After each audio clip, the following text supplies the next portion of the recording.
블레셋 사람들이 그들의 군대를 모으고 싸우고자 하여 유다에 속한 소고에 모여 소고와 아세가 사이에 에베스담밈에 진침해 사울과 이스라엘 사람들이 모여서 엘라 골짜기에 진치고 블레셋 사람들을 대하여 전열을 벌였으니 블레셋 사람들은 이쪽 산에 섰고 이스라엘은 저쪽 산에 섰고 그 사이에는 골짜기가 있었더라.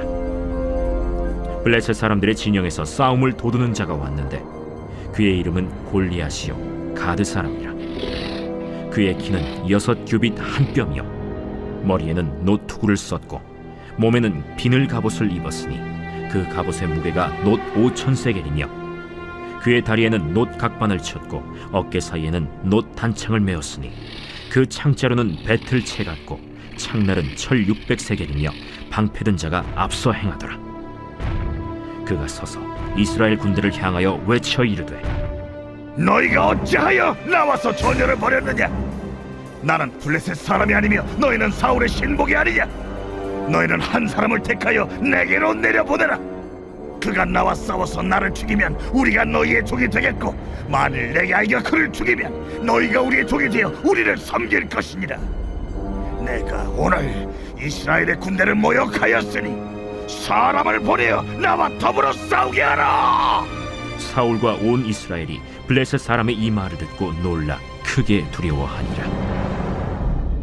다윗은 유다 베들레헴 에브라 사람 이세라 하는 사람의 아들이었는데 이세는 사울 당시 사람 중에 나이가 많아 늙은 사람으로서 8 아들이 있는 중 그 장성한 세 아들은 사울을 따라 싸움에 나갔으니 싸움에 나간 세 아들의 이름은 장자 엘리압이요 그 다음은 아비나답이요 셋째는 삼마며 다윗은 막내라. 장성한 세 사람은 사울을 따랐고 다윗은 사울에게로 왕래하며 베들레헴에서 그의 아버지의 양을 칠 때 그 블레셋 사람이 40일을 조석으로 나와서 몸을 나타내었더라. 우리는 주님의 자녀들로서 하나님의 자녀된 그런 삶 또한 구별된 삶으로 인하여 이 땅 가운데 살면서 수많은 전쟁 가운데 놓이게 됩니다. 오늘도 이스라엘 백성들과 블레셋과의 전투의 장면이 나오고 있습니다. 블레셋과의 전투에서는 처음이 아니죠. 이미 앞서에서도 블레셋과의 전투의 장면을 우리는 본 적이 있습니다. 변함없이 이 원수된 나라의 상징을 할 수 있는 이 블레셋, 악한 무리의 상징을 할 수 있는 이 블레셋과의 전투 장면, 이 장면을 통하여 오늘 하나님의 자녀들로서 또 여호와의 군대로서 우리의 삶에 어떤 말씀을 또 해주고 계시는가, 오늘 우리가 들어야 할 그 말씀과 또 무엇인가를 함께 보고 은혜 받는 시간 되기를 소망합니다. 우리는 주님을 믿는 믿음의 결단, 내가 이제 주님을 믿습니다, 내가 그리스도의 자녀입니다 라고 결단하고 주님을 영접하는 그 순간에 생각지 않은 사건들이 우리 인생 가운데에 수없이 몰려오는 것을 경험하게 됩니다. 내가 주님을 믿으면은 때로는 서로 그 시작하는 믿음의 출발점이 다를 수가 있을지 모르겠습니다. 모든 것이 좀 잘 되고 잘 풀리고 하나님의 자녀이니 이제 큰 복을 누리며 살겠구나라는 기대감으로 시작하는 분들도 있을 것입니다. 그것이 없는 것은 물론 아닙니다. 이 세상 그 무엇과 바꿀 수 없는 하나님의 자녀된 그 복, 그 자체의 복이 얼마나 놀랍고 놀라운 것입니까? 근데 그것을 이제 마치 이 세상 가운데서는 이제 더 이상 염려와 근심이 아무것도 없을 것이라는 생각 때문에 그 괴리감이 더 크게 느껴질지도 모릅니다. 믿음을 가지게 되면 우리는 전쟁 같은 상황들이 많이 벌어지게 되어 있습니다. 그것은 어찌 보면 당연하다라고 생각해야 될 부분입니다. 믿음의 다짐을 하고 결단을 하며 나아갔는데 영적인 전쟁이 생기지 않는 것이 오히려 이상한 것입니다. 왜 이겠습니까? 내가 전에는 악의 무리인 블레셋 군대 편에서 싸우던 자, 사단의 아들로 자녀로 살아온 삶을 살던 자에서 이제 블레셋의 그 무리를 떠나 악의 무리를 떠나 그리스도인으로서 선한 군대로서 이쪽 편에 반대편에 서게 되었으니 이제 블레셋 군인이 전에는 아군이었는데 이제 적군이 되었다라는 것입니다. 그러니 당연하게 전쟁이 일어날 수밖에 없습니다. 내가 악한 무리와 짝짝꿍할 때에는 악의 무리와 싸울 필요가 전혀 없죠. 왜? 그 편이었기 때문에. 근데 이제 내가 악을 떠나 빛의 자녀로, 빛의 군대로 이제 나아가게 되었으니 자연스럽게 우리의 일생 가운데는 전쟁이 일어나는 것이 당연하다라고 우리는 생각을 해야 된다라는 것이죠. 이런 영적인 전쟁이 벌어지고 있다라는 것은 내가 이제 그리스도인의 생활로서 발걸음을 온전히 잘 내디디고 있구나라는 것에 반증이 될 것입니다. 반대로 전쟁이 없는 인생이라고 하면은 오히려 의문을 가져야 됩니다. 내가 그리스도인의 삶을 잘 살아내고 있는 것인가? 우리의 삶 가운데 벌어지는 영적인 전투에 대해서 우리는 의아함을 품는 것이 아니라 마땅함을 가지고 이제 오히려 우리의 시선을 바꾸어 그렇다면 우리에게 시작된 이 영적인 전쟁을 내가 어떻게 대비를 해야 될까?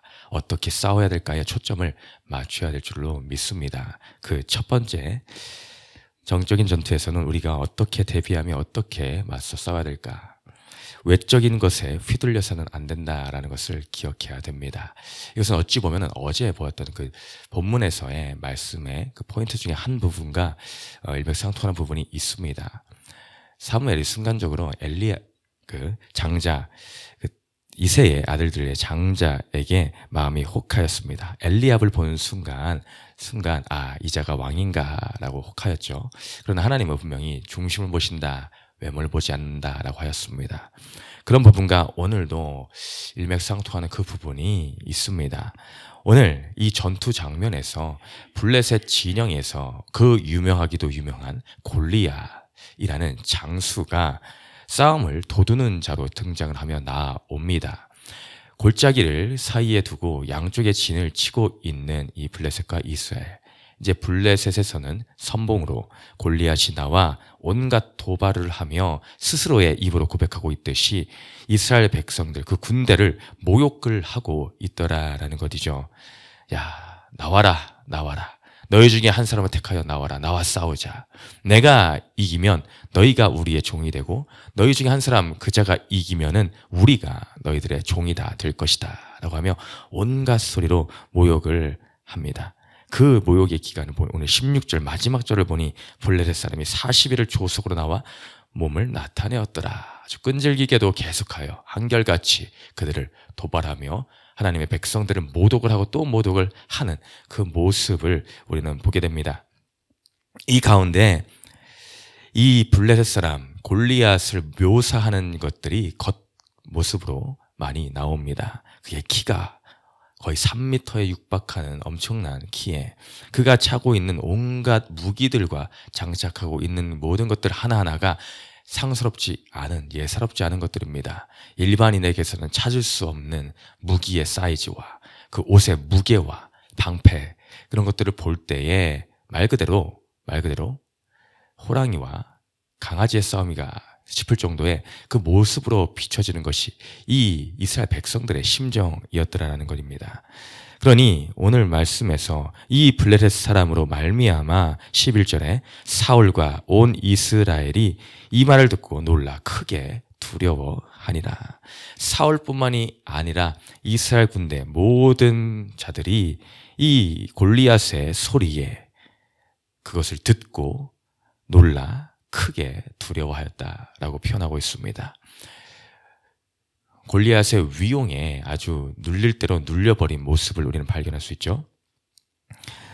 우리의 싸움이 이런 골리앗과 같은 큰 내가 감당하기 어려워 보이는 대적으로 맞붙어 올 때가 있을 것입니다.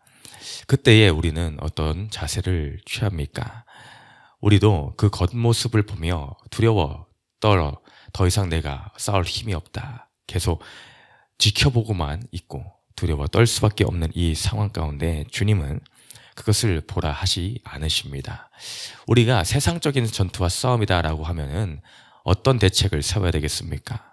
골리앗보다 더 큰 장수가 어디 없나 찾아야 되고 또 더 큰 칼을 준비해야 되고 더 큰 방패, 더 멋지고 튼튼한 갑옷들을 열심히 준비해야 됩니다. 내가 더 큰 돈을 벌어야 되겠구나. 내가 저 사람이 무시하지 못하도록 더 높은 학벌을 가져야 되겠구나. 더 높은 지위에 올라야 되겠구나.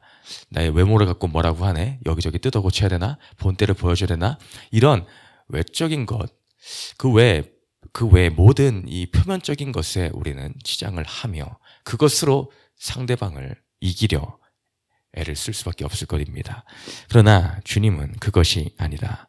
세상 사람들의 방법으로 너희는 싸움을 하라라고 말씀을 하고 계시지 않습니다.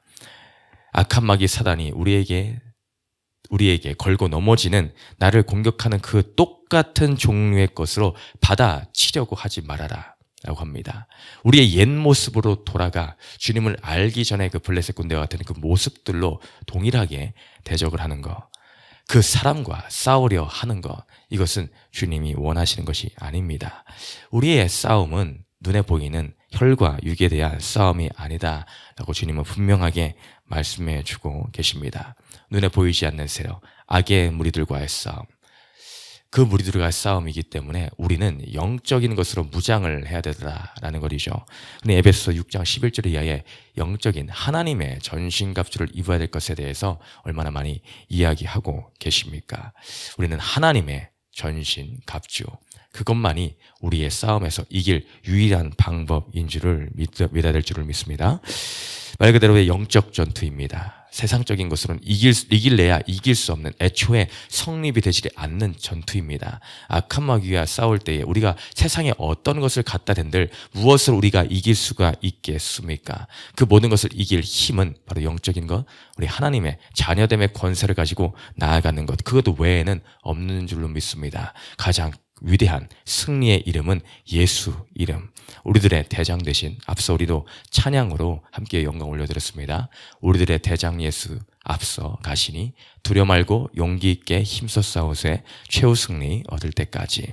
우리 대장 되신 예수 그리스도의 이름에 그 권수의 무기, 하나님의 또한 말씀 성령의 검을 들고 나아갈 때에 우리가 날마다 하는 이 큐티의 이 생활, 이것이 결국에는 쌓이고 쌓여 우리에게 큰 승리를 가져다 주는 줄을 믿습니다.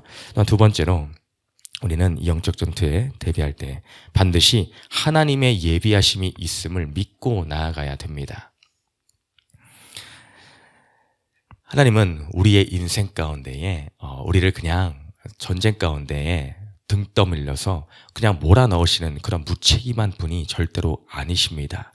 우리는 하나님을 그렇게 잘못 알아서는 안 됩니다. 하나님, 날 보고 어떻게 하라고요? 나보고 이 상황을 어떻게 승리하라고요?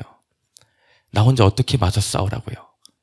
그런 하나님이 절대로 아니더라라는 것을 알고 있어야 됩니다. 우리는 그런 하나님, 우리를 향해서 놀라운 계획과 이미 승리를 예비하고 계신 하나님을 믿고 맞서 싸워 나아가야 된다는 것입니다. 우리는 하나님을 절대로 고아와 같이 버려두시고 네가 알아서 해라 라는 분이 아님은, 그런 매정한 아버지가 아님을 기억해야 됩니다. 오늘 하나님은 생각지 아니한 놀라운 방법을 준비하고 계십니다. 지금 싸움의 긴장감이 있는 이 한편에 다른 구석에서는 하나님의 방법으로 이 싸움의 승리를 준비하고 계시더라. 그것은 무엇입니까? 바로 다윗이라는 한 소년이었습니다. 그게 무슨 승리에서 이길 수 있는 방법입니까? 세상 사람들은 물을 것입니다. 앞서 말했듯이 큰 장수가 필요하겠고, 또한 큰 배틀체와 같은 창이 필요하겠고, 그런 거를 준비해야지. 아니면 누구 강대국에 도움을 요청해야 되지. 무슨 다윗과 같은 소년 하나가 하나님의 방법입니까? 라며 우리는 의구심을 표현할 때가 있습니다. 하나님의 도우심에 대한 의구심입니다. 우리의 인생에도 이와 같이 동일한 순간들이 있지는 않습니까? 대체 이게 무슨 말도 안 되는 상황입니까? 이것으로 무엇을 하라 말씀하십니까? 그러나 하나님의 수는 모래 수보다 많으십니다. 그 수의 하나가 어떤 것으로 우리들의 싸움 가운데 승리를 주실지 우리가 생각하는 것 이상의 것으로 주님은 역사하시더라라는 것입니다. 다윗은 오늘 표현에 다윗은 막내라 라고 하십니다. 막내와 같은 다윗, 세상 사람들이 그 누구도 눈길 하나 주지 않는 그 다윗에 주님은 시선을 두고 계십니다. 내가 둔 비밀 병기가 여기 있으니 바로 다윗이다. 그 마음이 순결한 자, 하나님 보시기에 합당하여 기름 붓기에 온전한 자, 그가 여기 있느니라 라고 다윗을 지금 준비시키고 계시더라라는 것이죠. 여러분은 주님의 하실 일, 내 생각을 초월한 얼토당토하지 않아 보이는 이 주님의 일하심을 오늘 온전히 믿으십니까? 우리 마음 가운데에 이 주님을 향한 믿음이 있어야 됩니다. 내가 어려워하는 그 순간에도 주님은 일하고 계신다. 일하고 계시는 그분, 길을 만드시는 그 주님, 그 주님을 향한 그 신뢰가 우리 마음 가운데 있어야 됩니다. 그것이 여호와의 군대인 우리들의 삶 가운데에 있는 것, 우리 삶 가운데에 요구되는 그 믿음이다라는 것입니다. 결코 우리는 우리의 혼자만의 싸움이 아닌 주님이 그 어떤 방법으로 그 한 사람 오늘 다윗을 예비하셨듯이 우리의 승리에서 분명한 승리의 길, 주님을 따라갈 그 순간에 주님을 따르는 그 온전한 믿음을 지키고 나아간다면 예비하신 승리를 십자가의 그 승리와 함께 더불어 우리들에게 준비해 준 줄을 믿습니다. 주는 나를 돕는 자신이 내가 누구를 두려워하리요. 이 믿음을 가지고 오늘 우리에게 주신 영적인 전쟁의 그 자리에 예수를 우리의 대장 삼으며 전신갑주를 취하여 말씀의 검으로 오늘도 승리하시는 저와 성령 되시기를 주님의 이름으로 축원드립니다. 첫 번째 질문 읽고 마칩니다. 시작. 오늘 내가 맞닥뜨릴 영적 전쟁은 무엇입니까? 어떤 자세로 이 전쟁을 대비합니까?